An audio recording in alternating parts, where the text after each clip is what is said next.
তুমি যে পরিমাণ মানুষের বদনাম করে পাপ করেছ, তোমার নেকি থেকে সেই পরিমাণ নিয়ে এই লোকটাকে দিয়ে তোমাকে জাহান্নামে দিব, আর একে জান্নাতে দিব। এটা আমার বিচারের ব্যবস্থা। এভাবে মুহাম্মদ সাল্লাল্লাহু আলাইহি ওয়াসাল্লাম বলেছেন। এই জন্য আপনাকে আমি অনুরোধ জানাই যে আড্ডা পিটিয়েন না। দোকানে দুজন বসে আছে, আপনি ওখানে বসিয়েন না। দোকানে জিনিস কিনতে গেছেন, যতক্ষণ পর্যন্ত কিনতে সময় লাগবে ততক্ষণ পর্যন্ত দাঁড়াবেন। 30 বছর থেকে আমি অনুরোধ করছি। আমি নিজেও কোনোদিন বসি না। আমি প্রায় 24 বছর থেকে নদাপাড়াতে আছি। কোনো দোকানদার যদি বলে দেয় যে আব্দুর রাজ্জাক সাহেব আমার এখানে একদিন বসে 1 সেকেন্ড বসে চা খেয়েছে, তাহলে আমি কথা বলবো না আপনাদের সামনে।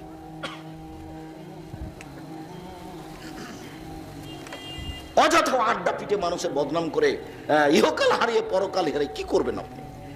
সময় শেষ। কালকে দেখেছিলেন 20 বছর বয়স, আজকে দেখছেন 50। আমি দেখতে দেখতেই আমার দিনী ভাই যারা আমার পাশে পাশে হাঁটে আসছিলেন, সবার দাড়িগুলো সুন্দর ছিল, একবারে তাজা ছিল। দেখছি সবাই বুড়িয়ে গেছে। আমি তো রাজ থেকে আসিনি, 90 সালে এসেছি আমি ওই ফতেহ আলী মসজিদে বৃহস্পতিবারে কথা বলতে। 90 সালে এসেছি আমি বীরকুষ্টিয়া মাদ্রাসায় বক্তব্য দিতে। 90 সাল থেকে আছি মাঠে আমি।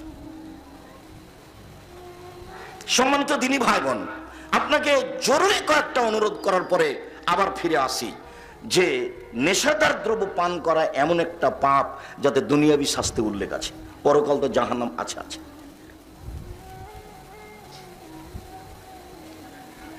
জেনা করলে দুনিয়াবি শাস্তি আছে, পরকাল জাহান্নাম হতে পারে, জান্নাত হতে পারে। চুরি করলে দুনিয়াবি শাস্তি আছে, হাত কেটে নেওয়া হবে, জাহান্নাম হতে পারে, জান্নাত হতে পারে।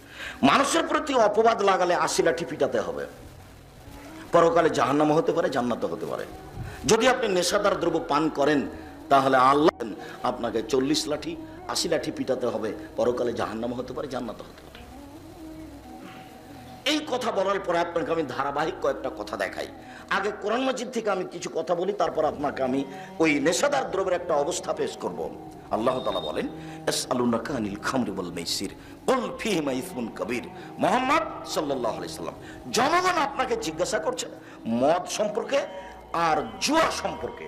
আপনি বলেন দুটোই মহাপাপের কাজ। আপনি বলে দেন যে দুটাতেই বড় পাপ হয়, জুয়া খেললেও বড় পাপ হয়, মদ খেলেও বড় পাপ হয়। আজকে আমাদের আলোচনা জুয়া নিয়ে নয়। প্রত্যেক যেই খেলাতে টাকার হার জিত আছে সেটাই জুয়া। সেটা যেটাই হোক, ক্রিকেট হোক, ফুটবল হোক, ব্যাডমিন্টন হোক, র্যাকেট হোক, আরো কোনো কিছু হোক, বা এমনি টাকার হার জিত হোক, প্রত্যেক যেই খেলাতে টাকার হার জিত আছে তার নাম হলো জুয়া।